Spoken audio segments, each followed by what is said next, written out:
Spotlighting Hawaii's leaders. We want to bring in Governor David E. Good morning, Mr. Mayor. Lieutenant Governor, good morning. Thanks so much for joining us. Mayor Derek Kawakami. Thank you so much, Senator, for being here. Spotlighting the issues. Where is the virus right now in our community? How much is this overall going to cost the state? How are you responding to the community's concerns? Talk about the level of citations that you guys are writing. Spotlight Hawaii with Yanji Denise and Ryan Kalei Suji on the digital platforms of the Honolulu Star-Advertiser. This episode of Spotlight Hawaii is brought to you by Chaminade University. Well, how's it going, everyone? Thanks so much for tuning in to this special afternoon edition of Spotlight Hawaii. I'm Ryan Kalei Suji, joined by Yanji Denise. And of course, we are joining you in the afternoon, not during our normally scheduled 10:30 a.m. Appearance that we normally appear on because of the, of course, global, worldwide Facebook lockdown, shutdown, whatever you want to call it, that happened earlier this morning. And luckily, our guest today was flexible enough to also adjust his schedule. Yes, we are so thankful to Lieutenant Governor Josh Green, who is joining us now from his office at the Capitol. Thank you so much for being with us, Dr. Green. Thank you. You guys were so famous. You crashed the entire World Wide Web. It was awesome. And now we're here, and we're here to get the latest, switching gears to more serious topics. Some good news when you look at the case count. It does appear that we are trending in the right direction. We are. There's been a dramatic and positive turn of events these last 4 weeks. We've talked a little bit about it, but here we go. The case counts are dropping precipitously. People's sacrifice is now meeting with great reward. The sacrifice being that they went and chose to get vaccinated and they made a commitment. So 4 weeks ago today, we had 756 cases. 2 weeks ago, we had 431, and today we had 195. 4 weeks ago, we had a positivity rate of 7.23%. 2 weeks ago, 5.75%. And today, 3.51%. And then probably the most important thing to reflect on is the hospital numbers. 2 weeks ago, we were in a tough spot. 4 weeks ago, we were in a terrible spot. 4 weeks ago, we had 440 people in the hospital with COVID. We were discussing crashing that system, and the healthcare system might not be able to sustain it. Then 2 weeks ago, 308 people were in the hospital, and today 178. That's a decrease by 60%. So the trends are really very good, and there's probably lots of reasons for that. But let's just say it's a positive thing and a relief. One of the things that Governor Ige expressed last week as sort of maybe a metric to gauge when we may get out of this restrictive state is when we start seeing those, as you mentioned, hospitalizations, those numbers go down. But more importantly, when those triage tents that were set up are taken down, and when we don't need those nurses that were flown in from the mainland to help support the current medical staff that we have here in the state. Is there any indication about when some of those things might be happening, when the state may not need those nurses, and when some of those tents may be coming down? Well, we're very grateful to have those nurses. The total number of people that came was 650 nurses, critical care nurses, and also respiratory therapists to do the breathing tube work, the ventilation work. They will be leaving us in small waves over the next 2 weeks and then 4 weeks. So most of them will finish their contracts over these next couple of weeks. A few will stay on because they've re-upped and FEMA is supporting that. It's very helpful because we had exhausted nurses and doctors. We had a lot of people that had to go out sick with COVID at different times. So it's a very great blessing that they came, and kudos to Hilton Rathel and his team for helping that happen. So they're going to be leaving over the next couple weeks, and it's okay because we have enough capacity. And then the tents themselves, I was, one of the people that went and set up a tent with Jim Ireland. I was very grateful to him and the city and Mayor Blangiardi for helping us with that over at West. Those tents are also becoming less necessary because we're no longer overflowing in our hospital. The tents do provide some additional support irrespective of how many people are in the hospital, because you can do things like do monoclonal antibodies there and triaging of patients, separating infectious patients from others, but the tents are no longer central to the effort. When the governor spoke on Friday, he said that there was no singular metric that he's looking at when he is extending the restrictions that we're currently under. There's a lot of people who kind of feel like, I need some kind of a benchmark. I need something to hang my hat on. Do you agree with that this is sort of a a broader basis for the decision as opposed to a singular focus. When we had the tier system, for instance, we knew that the positivity rate was then tied to certain restrictions. At this point, I think a lot of people in our community kind of feel like they don't really know when this is going to end, and that is particularly frustrating. Yeah, I'm frustrated too. I think that there should be some metrics. It is a little bit of a difficult thing to say as compared to earlier in the pandemic because the Delta variant was very different than the earliest version of COVID. However, we are rapidly approaching what's considered a low benchmark for positivity rate, and that's 3%. At 3.51%, we are really in a good place. Soon we'll be in a great place when we're under 3%. That was long held to be important, to be under 3% in lots of different states and countries. And also for us, I wouldn't say it's a magic number, but to be under 50% of our max, under 50% of our max capacity in the hospital, say for several days to a week, would also be very good to see and is a good benchmark because we saw that we were able to care for 448 individuals in very serious condition in the hospital with COVID. And now that we're down to 178, I wouldn't say it's easy. I mean, my colleagues are still working extremely hard in the hospital, but we know that we have more than enough capacity to handle that. So these are two of the metrics that I think are very important that we look at, not just the case counts, not fatalities, but the positivity rate. And then finally, the overall number of active cases, which is a reflection of how many people caught the virus in the last 2 weeks. We went from 11,500 active cases down to 4,238. And so you see that we're down like 60, 70% of active cases, which means we will not have as many hospitalizations, and then we will not have as many people on ventilators, and we will not have as many fatalities. So that's the advice that I tend to give the team. Look at those numbers, look at the positivity rate, and look at the people that are in the hospital. And that's a pretty good guide for when you can remove the restrictions, because we're really rapidly approaching a time when we should return to normal, both socially and economically.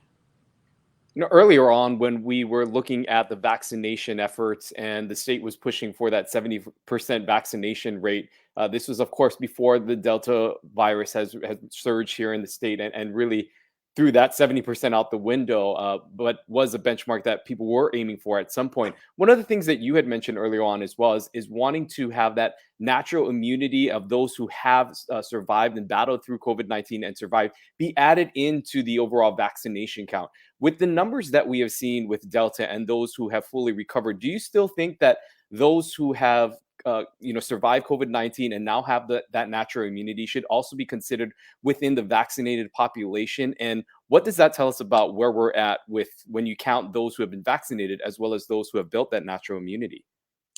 The answer to your question, Ryan, is yes. I could stop there, but I will go on.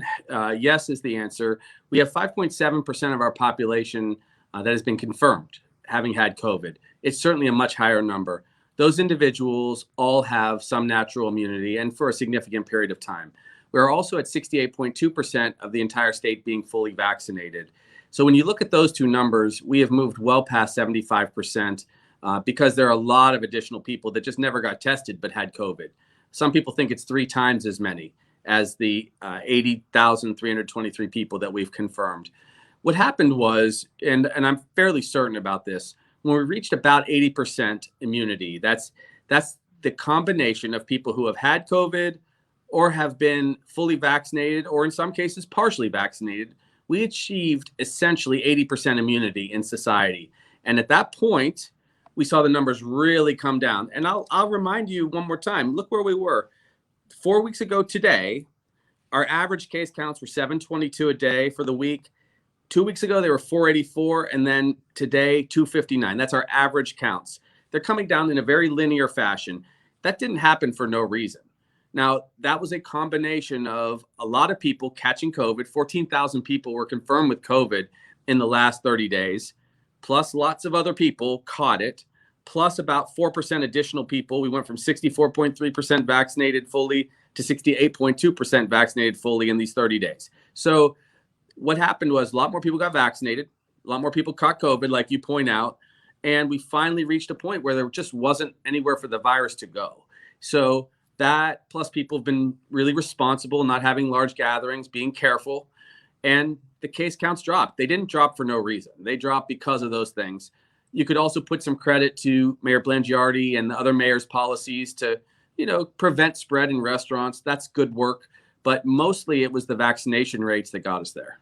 I want to bring in Rob's question here. He says, at what percentage of fully vaccinated citizens do you drop all COVID restrictions? Should we continue to try to figure out what that percentage is? I know for a long time it was 70%. You just said we're at around, I believe you said 68% now. So we're pretty close. Is there a threshold, or has that gone away? We've talked a lot about Delta and the impact there. And Dr. Char has said at various points it could be 85 to 90% necessary. Is there an actual percentage where the restrictions go away, or do we need to get essentially to 100%? Well, that would be unfair to the people that have made the commitment to get vaccinated along the way, to try to aim for some kind of number like 100%. Let me give you a prediction. I predict that in 2 weeks or 2.5 weeks, the mayors will come together and decide that most restrictions should be dropped, because counts should be much lower than they are today, very manageable in the hospitals. And there is an obvious and large and rational outcry to have some of the restrictions lifted. For example, sports. That's an easy one to discuss. People should be able to watch their kids play sports. When they're outdoors in Maui at the parks, when they're in a stadium, if they're vaccinated, these are easy ones to do. So those kind of restrictions, I'm almost certain, will go away. Meanwhile, we have not seen clusters because most people who are working in restaurants are vaccinated. All of the patrons have been vaccinated. You're just not going to spread COVID in those settings almost at all. So I think that the mayors will band together and ask for those restrictions to be dropped, but not everything will be dropped. For example, we're going to keep safe travels going for a while because it works. It's one more barrier so that we don't run the risk of someone being hot with a fever, really sick, unvaccinated, flying on Hawaiian Airlines. We don't want that. That would be terrible. So that can't be allowed to happen. However, we are going to eventually see returns to pretty significant numbers of travelers here safely. We have to be mindful that much of what our economy is based on is November and December for all of our working people. They have to take care of their kids' tuition and rent and so on for their houses. So we have to be sensible. So if our numbers are low, which I believe they will be quite low, they're already getting there in 2 weeks, there's going to be incredible desire to get back to normal. And I think it would be a fair thing to do. In expanding more on tourism, as you mentioned, we're going to begin seeing potentially more visitors coming in from the foreign market as some of those restrictions also get lifted, and the access for these, say, visitors coming from Japan and some of those restrictions become lifted. Are you at all concerned about the influx of travelers that may be heading towards ads when you combine that with what we saw over the summer with mainland travel? No, I'm pumped that that's going to happen, because if you look at Japan, right? First of all, we surveyed the Japanese travelers, and 4 out of 5 of them want to come to Hawaii before they go anywhere else. They probably want to just come and have that trip that they've missed out on 2 years, or see their old friends or family. Also, Japan has very low COVID numbers and a very high vaccination rate. And then finally, they are very thoughtful tourists. They stay in their own bubbles. They're mindful of mask wearing. They tend to be very accommodating when they're asked to participate in good public health measures. Also, keep in mind, historically, Japan represented 15% of our travelers, but 30% of all of our revenues. So we want those Japanese travelers to come, because this is one of the answers to what was a rational outcry of having too many people here in 2018 and 2019. You want to have travelers that are committed to Hawaii for the right reasons, who are willing to invest good resources for a positive experience, but also leave a small footprint. And so I think that that is a very good thing. Plus, remember the international rule. I know you guys must have talked about this a few times. The international rule that the federal government has set up is that people will have to be vaccinated, and they're going to have to do a pretest. They're basically taking from, a lot of the safe travels rules that we've had over the many months. So I think it's a super good system, and that will also apply. I've spoken to these groups, the Korean community, the Chinese community, the Taiwanese community. We're really looking to welcome a lot of people back in a safe way. On the subject of travel, when we think about holiday travel, it'll be here before you know it, but people need time to plan. And the governor has, in the past said that tourists should not come to Hawaii. He has not rolled out the red carpet just yet and invited tourists to come back. Do you think that he should do that? And if so, when should he do that? Because people can't just buy a ticket the next day. They're making their holiday travel plans now. Well, I think he'll need to do that with at least 2 to 3 weeks notice before the main holiday travel is meant to begin. That usually happens mid-November. November and December need to be vibrant in order for our families to do okay. And look, we are really at a positive tipping point, right? So we've seen the numbers drop each of the last two-week segments. These intervals of time are 2 weeks in length to see cases drop. If we have another 2-week period, which would take us to the 18th, that's this good, we'll be at like maybe 2% positivity and 130 cases a day, something that's utterly manageable. That should give us enough time to send the right signals to North America, to Japan, and other places. It's a little bit frustrating, I think, for many, because keep in mind, over 90% of all of our adults have gotten vaccinated. They're not vulnerable now. And they want to do their jobs. They want to get back to their lives, not just the sporting events, but they want to be able to make a living for their families. And a very small minority of the population is leaving Governor Ige in limbo and on his decision making. And it's challenging for the governor because he's very risk averse. However, we're in a safe spot now. Everyone got a little bit freaked out when the hospital numbers got to 448. And I understand that. So we've now had a month to see them come down. Everyone got a little freaked out when we had that one day of 1,000 cases. That was terrible. But it was a one-off, and then the numbers have steadily come down. And we've done a good job managing the healthcare component of this crisis. We're the second lowest for both cases and the second lowest for mortality rate. I'd love to be the lowest, but this has been a lot of work, and the people of Hawaii deserve to come through the recovery as well as they've come through the process of the pandemic. Switching gears to the vaccination rates that we have seen, we spoke about it earlier in the broadcast, but I'm wondering if we can expand upon it a little more. What are we seeing within the past week or so? Because when we had this surge, as you talked about, when we saw those numbers, those case numbers, there was a spike and an uptick in those wanting to get vaccinated who maybe were on the fence. Where are we at now with what we're seeing maybe on a daily basis with our current numbers? And do you continue to see an effort having to be made to continue to push vaccination, or are you pleased with the rate and where we're at right now? Well, it's pretty good now. It turns out that this was a very interesting phenomenon.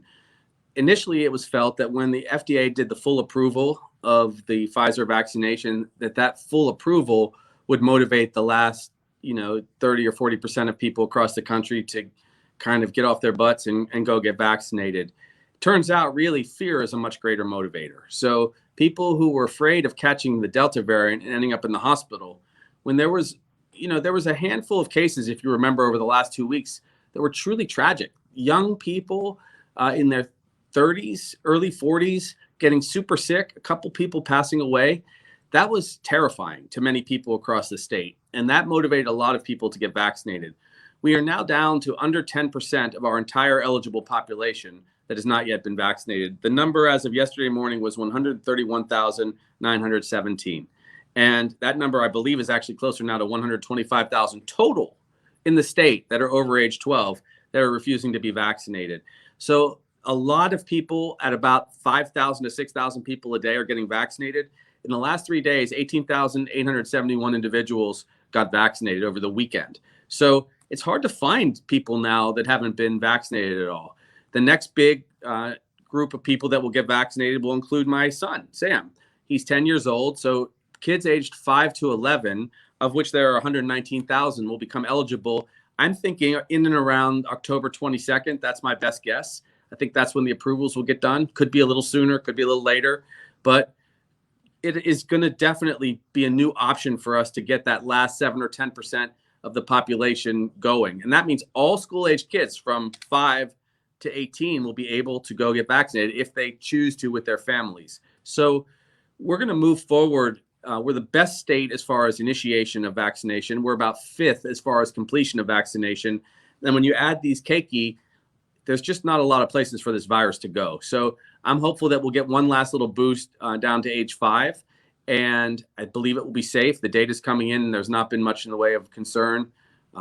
definitely prepare, ask your pediatrician, because I think that's a smart thing to do.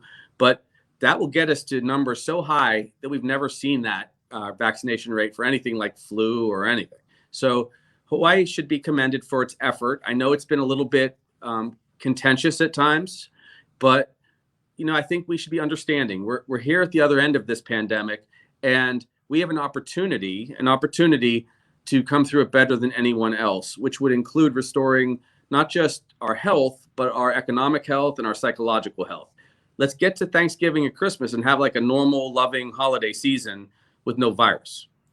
That does sound nice. I want to ask you, we know that and I know that COVID is the kind of thing where we're learning as we go, but from the studies that we've seen, natural immunity seems to tend to wane between 6 and 9 months. Vaccine acquired immunity is somewhere between 6 and 8 months. That's why we're starting to see these boosters be released for certain populations.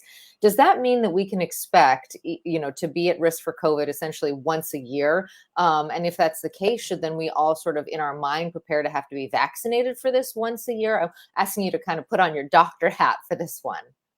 The answer is yes. I do think that's the case. The studies out of Israel have suggested exactly that. You begin to see a 20 to 25% decline in your immunity after that 6-month period. So if you were fully vaccinated with Pfizer and you finished it back in April, then you're right now coming around the turn where you're losing some of your immunity, and you will be eligible and should go get that booster, especially if you're over 65 or if you have any chronic health problems. Already, 24,445 individuals have gotten their third shot in the state of Hawaii, and a lot more are starting to get them. I think we're going to see a ton of people in the next 6 weeks get that third shot. They're going to approve Moderna and Johnson & Johnson for an additional shot, I believe, soon also. And yes, I think in this year and next year, you can expect to get a booster. Then COVID, or this coronavirus in general, will have fallen off, not totally off the planet, but we'll be watching for things like variants out of Africa, variants out of India or China. We'll be very mindful. So when we have these outbreaks of infectious disease, we'll check for both flu and COVID. And the Department of Health will then characterize the genetics of that strain to make sure it's not matching up with something awful. We don't want another outbreak, but we shouldn't get one. We'll probably see instead small mini outbreaks in parts of our state that just never quite got to a good vaccination rate. Real rural areas, they will get that benefit of herd immunity, but there will still be some outbreaks, but we'll be able to manage them. Bringing in a question here from Dean, who's asking, is it possible for the Department of Health to post on its dashboard the number of hospitalized COVID patients who have been fully vaccinated? The public is usually given a ballpark percentage, but never a solid number. What information are the hospitals able to provide about some of these more specific data points? We know that Queens Medical Center does also put that out on their social media. They put a listing of vaccinated and those who aren't vaccinated in the hospital. Is that a number that can be made available and be put on the dashboard, which includes all the hospitals in the state? Yeah, look, let me do it for you. Last 7 days. Okay, so we had 26 people fully vaccinated out of 178 today. We had 26 people out of 176 yesterday that were fully vaccinated.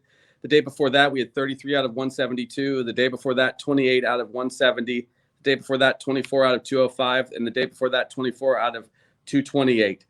That's the last 6 days. And the 7th day was 31 out of 254. I could break it out by each hospital, but it tends to be like 4 or 5 at Hawaii Pacific Health, 6 to 8 over at Queens. And the average has been about 14% across the state that have been vaccinated fully, but still required hospitalization. So I do get that number every day. I'm happy to share that. We do it. It's at LT.gov, Josh Green. And the basic deal is it's been very steady around that percentage. It got as low as like 11%. One day it got as high as looked like 17%, but I think somebody gave me the wrong number. So I think it was actually 15%. So it's been really tight in that band. Usually those individuals are people who are much more elderly, and they have probably been in the category that you described before. They got vaccinated fully, but it was like 7, 8, 9, 10 months ago. Teasing that out is a little bit more difficult because getting that amount of granularity just would take a ton of time that, may not be available. But that's the circumstance. I get that information. I'm happy to share it. I don't want anyone to think anything is ever not available to them as information, because our society is very responsible. They've been forced to deal with this for 18, 19, 20 months, and they deserve to have all of the data. The only caveat to that is that, and I hope people understand this, it is really difficult sometimes to get in a timely fashion the data about some fatalities, because the coroner and those folks have to be very careful about privacy, and they have to determine the exact cause of the person's death. And so it sometimes takes a few days. It's not like we don't want to share it. I do want to share it in real time, but we have to be sensitive about that because one of our loved ones is gone. But otherwise, I'm full of numbers. I mean, I want people to basically know where we are, what our trends are, and if they ask for what the exact number on a given day in a given hospital is, I'm happy to give it. I know there are mixed feelings on the priority of this question, but I want to ask it. Curtis Maruyama wrote a piece in the paper today, pretty strong against the policy set out by the governor right now that does not allow fans in the stand at games. Obviously, this is not the case for collegiate sports across the country. Hawaii is the most restrictive. We had quite a win this weekend and nobody saw it in person. What are your thoughts on this? You did mention that you think that the mayors will appeal to the governor in the next 2 weeks, let's say. Do you think that that will be part of the conversation? And do you think it should be part of the conversation? Yeah, it should be. 2 weeks ago, I asked the governor to lift that restriction. If fans are vaccinated and they wear a mask, they are completely safe. Have you seen those crazy lunatic fans in Florida where they have like very high positivity rates, or Texas, 70,000 people cheering on their teams? I mean, that's not great, but we are safe. We're over 90% vaccinated or initiated for vaccination. Our people have sacrificed in a great way. They should be able to go watch kick butt. I mean, let's be honest. It was an awesome win. People should have seen that. It's one for the ages. And the reason I'm so passionate about this is because it's not just football. I mean, I love football. A lot of people love football, but it's a process of getting back to normal. If you can't do some of the normal things when you have sacrificed, you don't feel like people are listening to you. And that's why a lot of us are encouraging the governor to relax a little bit on that policy, because we could spread out the fans still just in a couple thousand at the first games into little pods with their family members. Look, people are already having experiences that are, much more intimate in groups outdoors. They are going to, and I'm fine with this, going to farmers markets, which is wonderful. We're not checking their vaccine cards at farmers markets. We're not checking anything else. They're wearing their masks, but we could definitely be doing football. And football is just the tip of the iceberg. We want parents going to see their kids at swim tournaments and dance competitions and just all the things, especially if they're outdoors. So I would hope that we will get there. I know that has been really emotional. And I read that piece and I thought it was very intelligent. I liked how they talked about the numbers. In fact, they were talking about numbers last week, which were good enough to open up for the football game. This week's numbers are another degree of magnitude better. That's when we had a positivity rate of 4.6%. Now we're at 3.51%. So we need to get there. And look, all I can tell you is I'm just a lieutenant governor. All right. So I would like to do that. And I think that the governor has been very cautious and conservative, and it has paid dividends in some areas. But there will come a time where we have to reward people, and we have to get back to normal socially and economically. We have to. And it's going to be done in small steps, not in one giant leap. So a small step might be that we watch the Warriors destroy some other opponent in person. Well, let's hope so.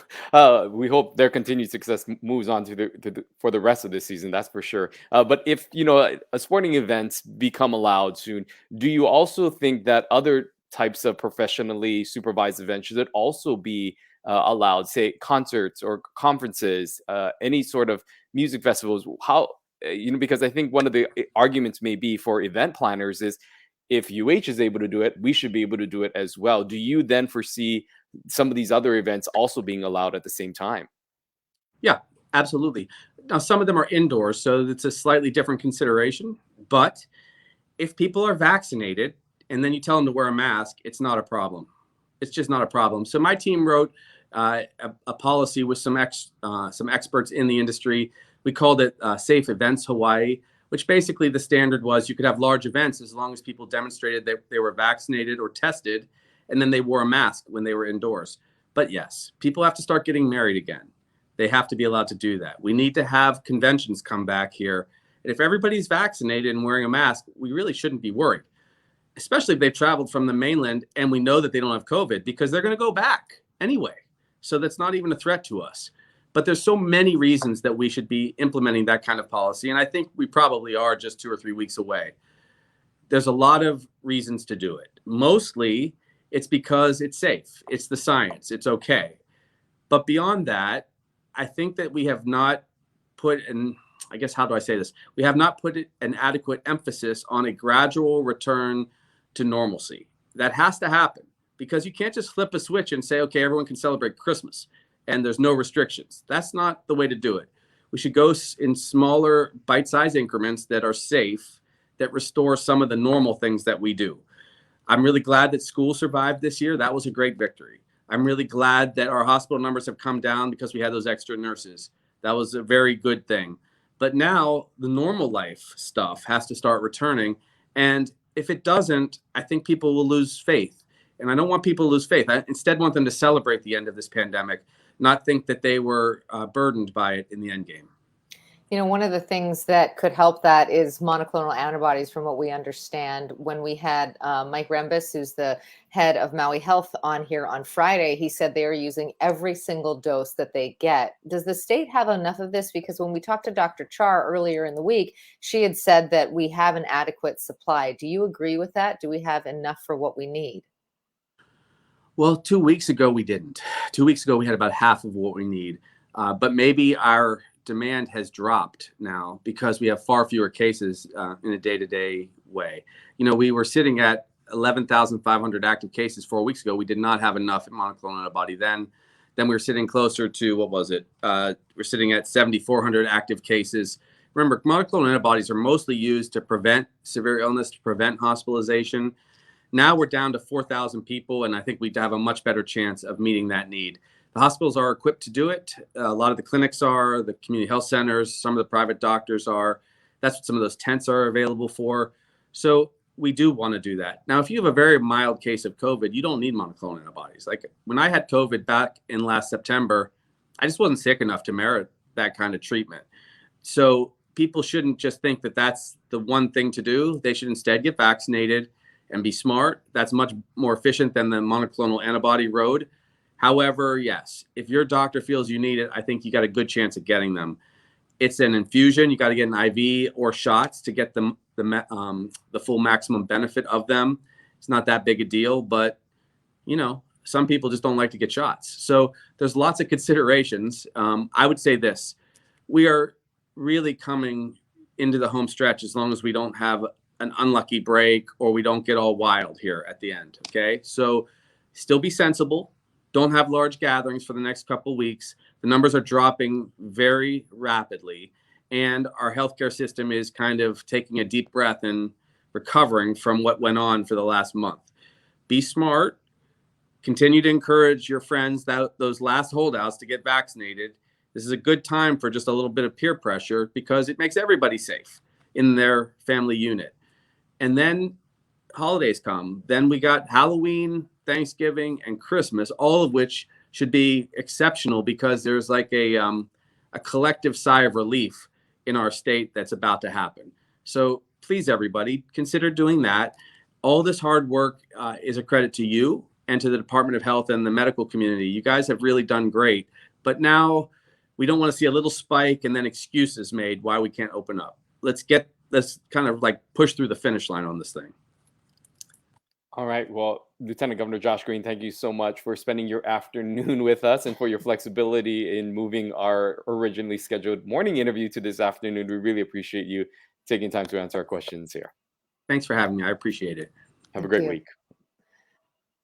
Well, always good to hear from him, and we covered a broad range of subjects. It does sound like there's some daylight between him and the governor in terms of how rapidly we should open up. The lieutenant governor there basically saying that we need to open up in incremental steps and predicting, he said, that in the next 2 weeks, he thinks that the mayors will come to the governor to appeal for more lifting of restrictions if the numbers continue to trend in the way they're seeing. We encourage you to take a look at that Curtis Maruyama piece in the paper today, pretty strongly worded there about why UH should open up. We're not taking a position on that, but it's definitely worth a read. And the lieutenant governor said that he agreed with many of the points in that article. And as someone who had the opportunity to be in an empty Stan Sheriff Center last night calling a game for the UH fans, I can tell you that it is a different experience overall, and that the fans and players are really looking forward to the day when they can get there. But, when we look back to listen to what the governor said last week here on this show, he did say that he was in favor of tiering, of providing a tier system, if you will, for the reintroduction of those fans into the stadium at some point this season. So there is some similarities in what the lieutenant governor just said and what the governor presented last week, saying that when we see those numbers, like we're seeing now, continue on, that he was in favor of a tiered approach to allowing maybe families first and then some larger season ticket holders down the line to really begin that process of allowing people back into sporting events. But as also noted by the lieutenant governor, overall, the numbers of the hospitalizations continue to improve, and something that we know the governor is looking at as a metric to see when and how we will be able to start lifting some of these restrictions based on what we're seeing with our hospitals. Yeah, and we know that a lot of folks in the tourism industry are watching and waiting for the governor to signal to the country and the world, really, that Hawaii is open for business when it comes to travel. We'll be talking to leaders of the tourism industry right here on Wednesday to address how they're preparing for the holidays, because it is rather difficult if the governor has said don't come to then figure out how to attract the guest and what that conversation should be like. Yeah, looking forward to that conversation on Wednesday. We thank you so much for being a part of our afternoon Spotlight Hawaii edition. We'll see you back at our normal time on Wednesday at 10:30. Until then, stay safe and aloha. Aloha. This episode of Spotlight Hawaii was brought to you by Chaminade University.